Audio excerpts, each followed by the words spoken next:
Hey guys, today we continue with our three-dimensional unit.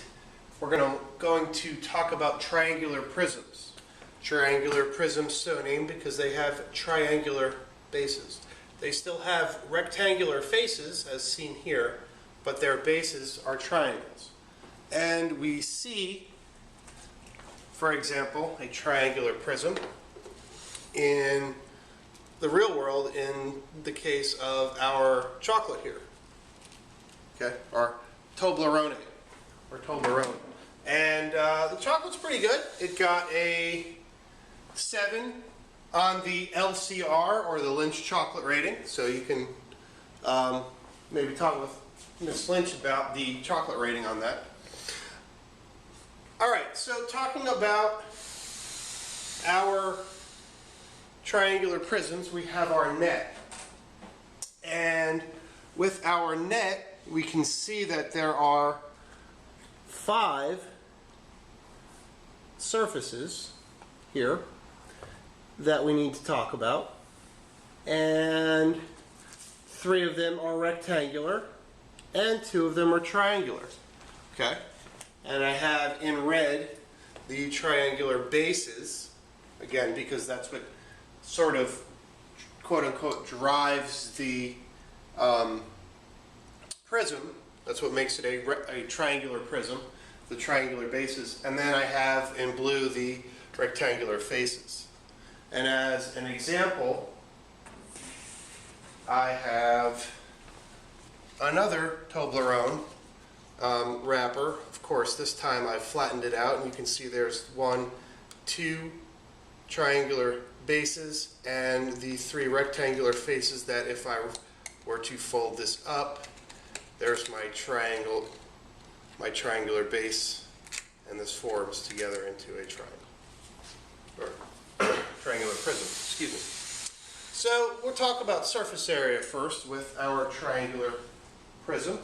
And the surface area is the area of the triangular base times 2, because there's 2 bases, plus the area of each rectangular face.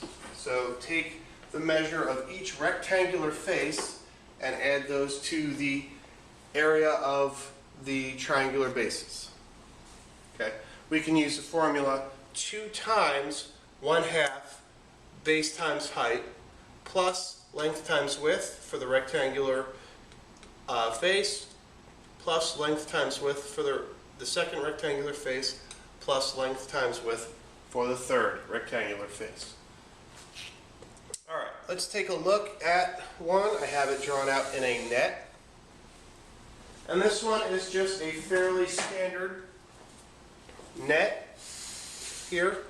I've got a triangular face of 6 with a base of 6 and a height of 4, and that is the same over here.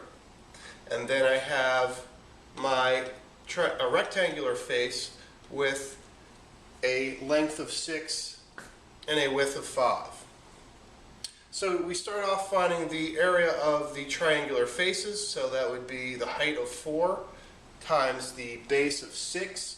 So 6 times 2, divide that by 2, leaves me with 12 units, and I do that a second time. 6 times 4 leaves me with 24, divided by 2, and that leaves me with 12 units squared. Then I look at my faces, and I've got a width of 5 and a length, or a base, of 6. So 6 times 5 is 30 for this face. Again, I have 5 by 6, so 6 by 5 times 5 is 30.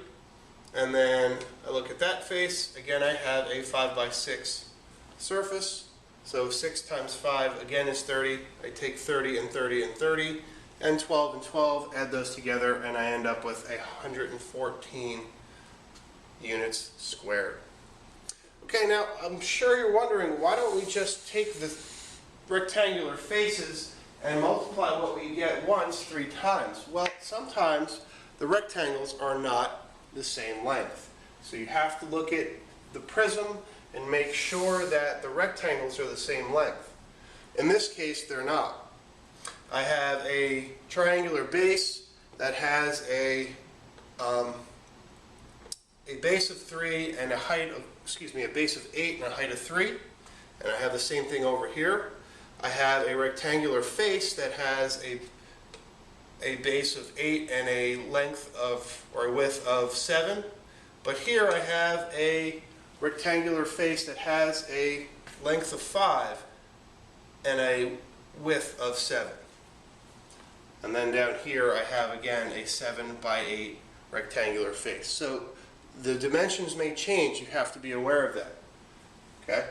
So we find the area of the the triangular base first. So 8 by 3 is 24, divided by 2 is 12. And again, I do that over here. 8 times 3 divided by 2 is 12. I then find the area of my first rectangular face, which is 8 times 7, which is 56 units squared. And then I go to the middle. I have a 7 by 5. So 7 times 5 is 35 units squared.